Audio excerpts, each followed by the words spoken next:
High বন্ধুরা, তোমরা সবাই কেমন আছো? আশা করছি সবাই ভালো আছো। তো আমিও ভালো আছি। আজকে দেখো আমি অনেক দিন পর আবার একটা রেসিপি নিয়ে চলে এসেছি। তো আজকে আমি সয়াবিন দিয়ে একটা মজাদার একটা রেসিপি বানাবো। তো এখানে আমি সয়াবিনটা সেদ্ধ বসিয়ে দিয়েছি। ওদিকে দেখলে আমি এক পিস চিকেন ছিল ফ্রিজে, সেটাও আমি নিয়ে নিয়েছি। তো এখানে দেখো রসুন, আদা আর পেঁয়াজ কেটে রেখেছি। এবারে এদিকে দেখো সয়াবিনটাও আমার সেদ্ধ হয়ে গেছে। এবার আমি জলটাকে খুব ভালো করে চিপে নেব। জলটাকে খুব ভালো করে চিপে নিতে হবে, যাতে জল জল না থাকে, তাহলে খুব নরম হয়ে যাবে। তো সয়াবিনটা আমি চিপে নিয়েছি।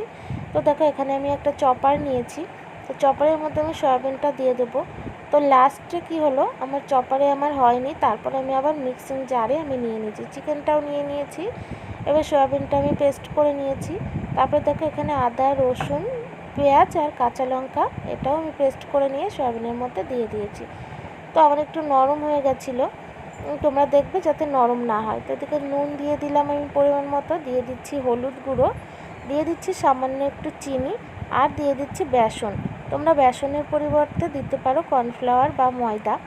তো দিয়ে এটাকে আমি খুব ভালো করে মেখে নেব। তো দেখো আমার মাখা হয়ে গেছে। এখানে আমি আবার একটু দিয়ে দিচ্ছি ব্রেড ক্রাম্বস।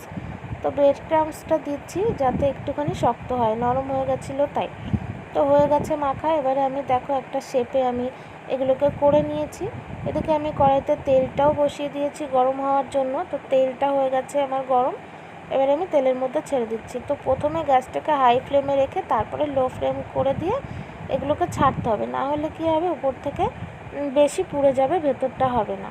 তো বেশ সুন্দর করে অল্প আছে আমি এগুলোকে ভালো করে ভেজে নেব। তো দেখো আমি এপিট ওপিট করে লাল লাল করে খুব সুন্দর করে ভেজে নিয়েছি। ভেতরটা নরম, ওপরটা মুচমুচে, দারুণ হয় খেতে। তো দেখো আমি আবারও কটা ভেজে নিচ্ছি, যে কটা ছিল আবারও সেই একইভাবে আমি এগুলোকে ভেজে নেব। তো আমার ভাজা হয়ে গেছে প্রায়, এই যে এগুলোও আমার ভাজা হয়ে গেছে। তো আমি নামিয়ে নেব। তো নামিয়ে নিচ্ছি। দেখো আমার এটা ভাজা প্রায় কমপ্লিট। জানি না এটার কি নাম দেবো, সয়াবিন দিয়ে একটা রেসিপি বানালাম। তো রেসিপিটা ভালো লাগলে লাইক, কমেন্ট, শেয়ার করে দিও। অবশ্যই তোমরা বাড়িতে বানিয়ে খেয়ে দেখো, খুব সুন্দর হয় খেতে।